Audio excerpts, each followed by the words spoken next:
안녕하세요. 쓴바리는 쓰담여사입니다. 오늘은 가계부 이야기 아니고요. 연말정산 이야기 준비했어요. 우리가 또 1년을 또 잘 살았으니까 연말정산도 잘 해야 되겠지요. 예. 그래서 오늘 제가 드리는 이야기는 보통의 주부님들의 수준, 그리고 보통의 직장인들의 수준에서 아주 쉽게 말씀드릴 거예요. 예, 보통 뭐 연말정산, 소득공제, 뭐 세액공제, 뭐 환급 이런 용어들을 개념은 정확히 잘 모른 채 다 그게 그거 아니야? 뭐 다 비슷한 거 아니야? 하면서 이렇게 혼동해서 쓰고 있는데 그것들이 대체 무엇인지 제가 오늘 아주 쉽게 알려드릴 거고요. 우리가 가장 궁금해하는 게 뭐죠? 연말정산을 하고 나면 내가 돈을 얼마나 돌려받을 것인가? 아니면 내 돈을 얼마나 더 뱉어내야 하는 것인가? 이게 가장 궁금하잖아요. 그런데 이것보다 더 중요한 게 있거든요, 여러분. 제 영상 끝까지 시청하시면서 확인해 주시기 바랄게요. 그러면 시작하겠습니다. 연말정산을 하려면요, 가장 먼저 해야 되는 게 12개월 동안에 이제 내가 받은 월급을 다 합쳐야 돼요. 12개월 월급. 근데 이게 내가 실제 받은 그 통장에 찍힌 그 돈 말고 세금 떼기 전, 세전 기준으로 모두 합쳐야 합니다. 이게 근로소득이에요.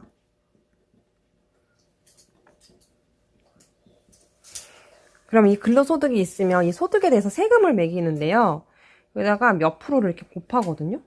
몇 프로를 이렇게 세율이 있어요. 몇 프로 곱하는. 이 세율을 곱해서 근로소득세를 내요. 근로소득세를 계산을 하는데 이 12개월 동안 받은 모든 월급에 세금을 매기면 근로소득세가 이렇게 많아요. 하지만 이렇게 하지 않거든요. 왜냐면 우리가 돈을 벌면 기본적으로 생활을 유지하기 위해서 나가는 비용들이 있잖아요. 이거를 소득에서 빼줘요.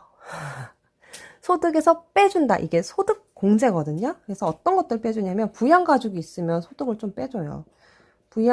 부양가족이 있으면 비용이 나가잖아요. 그래서 부양가족 뭐 한 명당 얼마 이렇게 해서 소득에서 그 비용을 공제를 해주거든요. 그럼 부양가족이 이렇게 있다고 해서 소득 공제가 되면 소득이 이만큼으로 줄어들었어요. 이거에다가 몇 프로 비율 곱해서 세금을 매기면 근로소득세도 이만큼 줄어들겠죠. 그쵸? 줄어들었죠. 네, 부양가족 이제 공제에서 이만큼 줄어들었어요. 또 뭐 있어요? 가장 우리가 많이 아는 거 카드, 현금영수증 이런 거 있죠. 이 소득에서 또 이것도 또 빼요. 빼고 나면 이만큼 줄어들죠. 그러면은 여기에다가 세금을 매기게 되면 예, 근로소득세가 또 이렇게 더 줄어들어요. 그쵸? 그 다음에 또 뭐 있어요? 대출금 이런 거 있어요. 대출 이자 내는 거. 이것도 빼주거든요. 소득에서. 소득공제.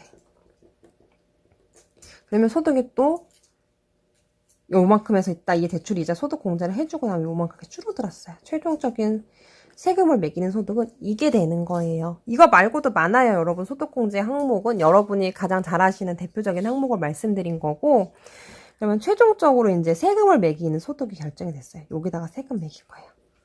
세금 부과하는 기준이 되는 소득. 여기다가 이제 얼마를 곱해서 나온 요게 근로소득세 여러분들이 내셔야 될 건데요. 여기서 한 번 더 줄여줘요. 어떻게 줄여주냐면 이 결정된 그러니까 이 최종 소득에 매겨진 세금에서요. 또 빼주는 게 있어요. 뭐 보장성 보험이라든지 예를 들면 또 뭐 7세 미만 아동? 그쵸? 뭐 이렇게 있으면 이거에 대한 일정 비율 뭐 또는 일정액을 정해서 이걸 빼줘요. 빼줘. 그럼 이게 세액 공제예요. 세금에서 이걸 빼준다. 세액에서 빼준다. 세액 공제. 하고 나면 진짜로 이제 최종적으로 내가 내야 될 세금이 결정이 돼요. 이게 결정세에. 하하, 이제 여기까지 했으면 여러분 다 했어요. 이게 나오고 나면 뭘 해야 되냐면 내가 1년 동안 냈던 세금이 있어요.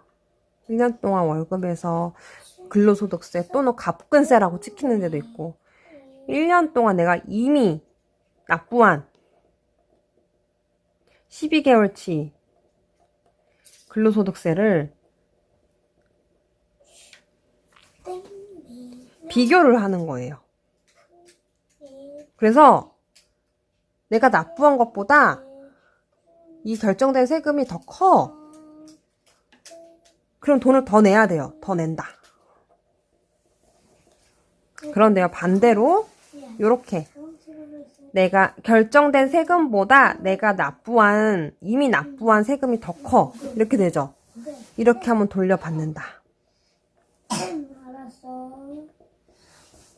이렇게 하는 거예요. 결정된 세금과 내가 이미 납부한 세액을 비교를 해서 더 내고 돌려받고 하는 거를 정산이라고 하는 거야. 정산. 연말에 한꺼번에 하는 정산. 연말 정산이에요, 여러분. 이 과정이.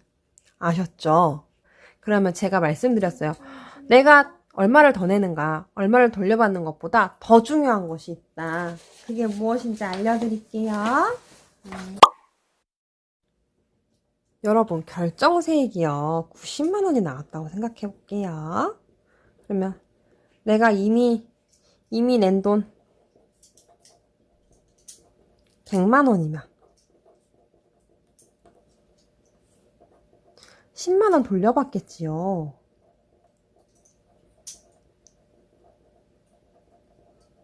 이미 낸 돈이 80만 원이면 10만 원 더 내야게 되겠지요. 그쵸? 근데 10만 원을 돌려받건 10만 원을 더 내건 변함이 없는 건 내가 1년 동안 총 내는 세금은 90만 원이라는 거예요, 여러분. 이미 내가 더 많이 냈기 때문에 돌려받는 거고요. 내가 조금 덜 냈기 때문에 더 내는 거예요, 여러분. 변함이 없다는 거 하나 기억하시고요. 결정세액이 100만 원이라고 해볼게요. 네, 이미 낸 돈이 110만 원이에요. 그래서 10만 원 돌려받게 되었어요.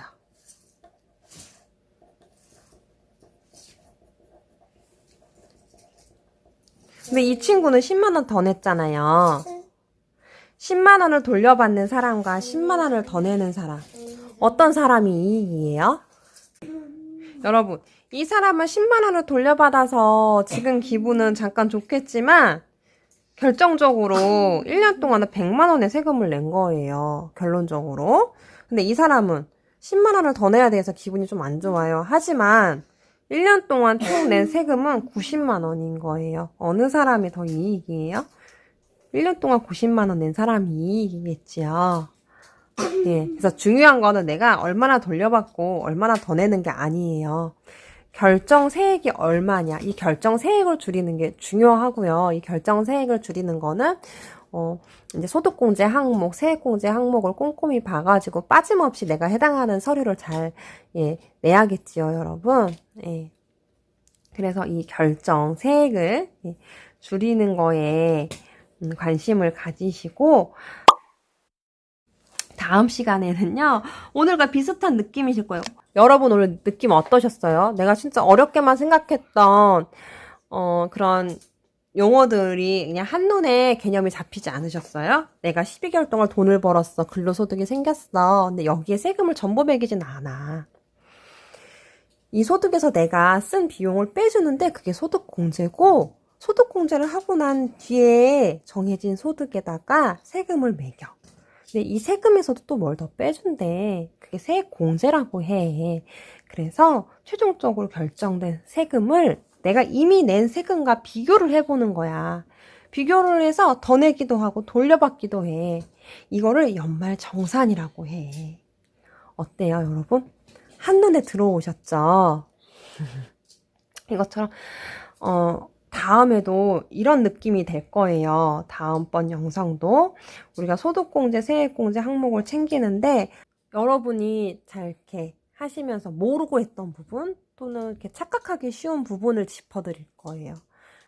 이 언니 뭐야? 되게 쉽게 말해주는데? 다른 데서는 잘 말 안 해주는 건데? 정말 내가 오늘 보고 도움이 엄청 많이 됐네? 이런 생각 드시면은 구독하시고 다음 영상도 기대해 주셨으면 좋겠습니다. 고맙습니다, 여러분.